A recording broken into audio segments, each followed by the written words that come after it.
Yung ginawa namin ngayon was Edge Weapon Survival. This is actually a martial arts seminar, pero involving a combative aspect. To focus on this action and this action, because that's actually the triggers for you to preemptively attack him. Okay? Martial arts kasi parang bola lang yun eh, pare-pares lang. Approach lang, how you approach your training, how you approach your system, kung paano mo tinuturo to, kung ano yung gusto mong ituro, conceptual. So yung technique was there, pero yung concept, yun lang yung talagang importante. In total, may 3 phases of combat. So knife, throwing the knife, what is self-defense, self-protection, and what is actually assault. Assault is kung kinakausap ka ba lang, matake ka na, that's not self-defense. Diba? So, dapat, yung batas is always naka. So, ngayon, ito yung pinaka-risky part. Actually, hindi natin yung gawin ganun. Ang martial arts was involved a lot of cultural arts. Napakaganda niyan eh, napaka-beauty ng Filipino martial arts. Pero, nakalimutan natin na yung Filipino martial arts also was actually a warrior arts. So, how can you turn that back? Paano mo may lalabas yun? Ang nawala sa Pilipino kasi was actually the mindset. Hindi natin na ipapakita yung FMA, kung ano yung beauties nito, kung ano yung galing nito. So, yun yung ginagawa ko. So, sharing them what is FMA is, pero sa realistically training. So, para mas ma-approach. So, hindi pa namin one of the best na-develop ng UK practitioners sa United Kingdom is actually the fence. Actually, hindi nila de-develop.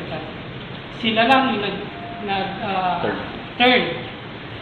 Sa Pilipinas, ang tawag lang niya, bakuran mo lang yung sarili mo. Bakuran mo or fence creates some distance, creates some boundary against him by using your hands.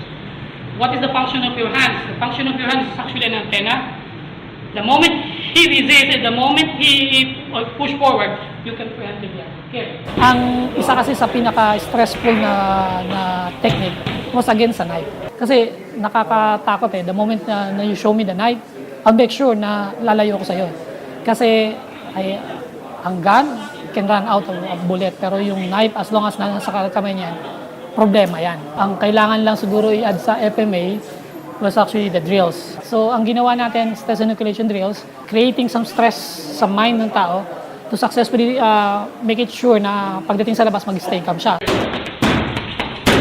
But you're not really, wala siya pakialam. You're just feeding, okay?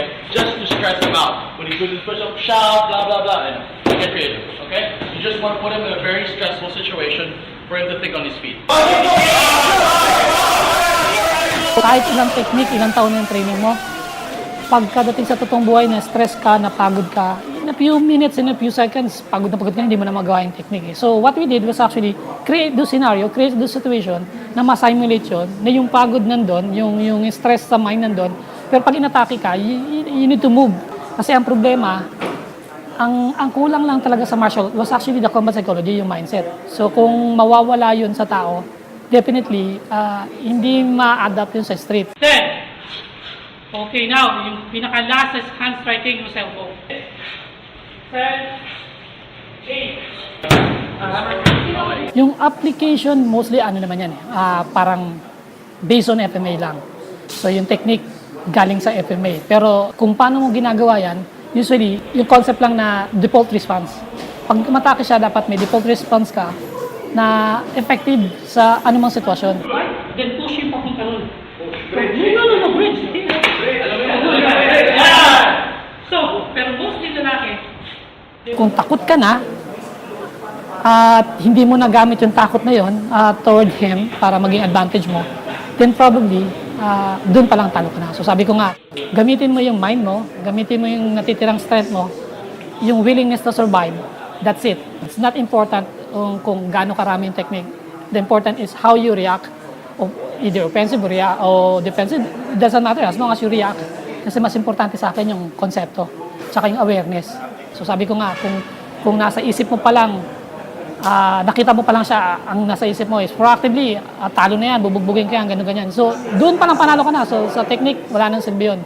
Dahil gagalaw ka na lang ng tama. Yun yung gusto kong instill dito. Yun ang mostly nawala na sa Filipino martial arts. Puro tayo may protective gear, mas aggressive tayo. Medyo may konting element na nawawala ngayon because we don't have the gear.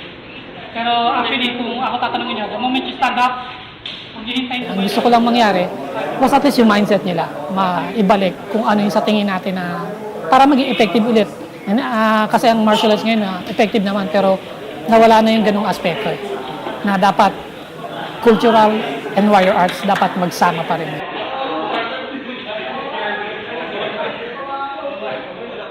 I'm inviting everyone to please join us. So hindi not necessarily to learn a practical art, kundi yung embrace natin yung cultural arts na rin. Kasi what we're teaching with RRK was actually we're teaching practical at saka yung cultural. So para hindi mawala yung both aspects. So kasi pag nawala yun yung problema eh. We're deleting the yung cultural aspect naman. So dapat laging combine. So hopefully attend with us and join with us.